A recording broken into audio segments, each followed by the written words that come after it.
दोस्तों, जिस eyewear market को हम मॉडर्न, स्टाइलिश और एस्पिरेशनल मानते हैं, वो हमेशा से ऐसा नहीं था। कुछ साल पहले तक आई टेस्ट लोग तब करवाते थे जब साफ दिखना ऑलमोस्ट बंद हो जाता था, सिर दर्द डेली रूटीन बन जाता, या फिर डॉक्टर साफ साफ बोल देता कि अब चश्मा जरूरी ही है। और फिर आई टेस्ट के बाद भी स्टोरी बिल्कुल सिंपल थी। आप जाते थे लोकल ऑप्टिकल शॉप पर, वहाँ लिमिटेड फ्रेम्स होते थे, पसंद आए ना आए लेना ही पड़ता था, और फिर एक हफ्ते बाद वापस जाकर चश्मा कलेक्ट करना अलग ही झंझट।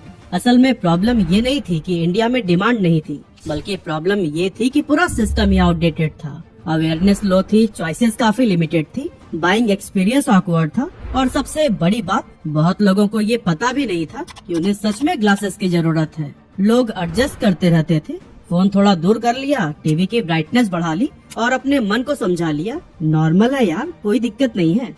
तो बेसिकली आईवेयर मार्केट का कोर इशू चश्मा नहीं था, इशू था एक्सेस, ट्रस्ट और एक्सपीरियंस का।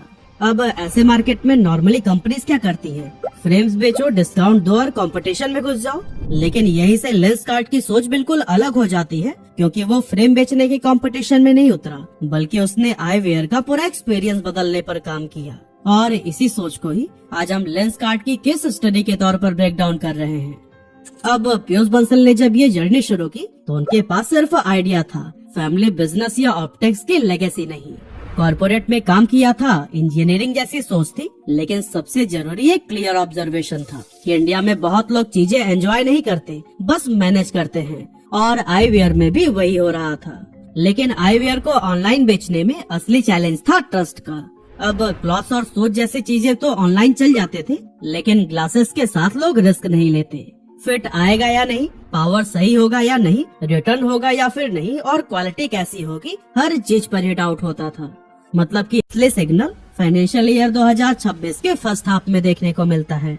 रेवेन्यू 4179 करोड़, पैट यानी कि प्रॉफिट आफ्टर टैक्स 194 करोड़ और EBITDA मार्जिन 18.9%। यानी ये सिर्फ ग्रोथ नहीं है, ये स्केल प्लस डिसिप्लिन दोनों का रिजल्ट है। चलिए अब थोड़ा कॉम्पिटिटिव एंगल भी समझते हैं। फाइनेंशियल ईयर 2024 में इंडियन आईवेयर रेवेन्यू में लेंसकार्ट अपने क्लोजेस्ट ऑर्गेनाइज कॉम्पिटिटर से लगभग 5x बड़ा है। और यह डिफरेंस प्रोडक्ट का नहीं बल्कि एग्जीक्यूशन का है। लेंसकार्ट सिर्फ कैटेगरी में पार्टिसिपेट नहीं कर रहा, वो कैटेगरी को ही अपग्रेड कर रहा है।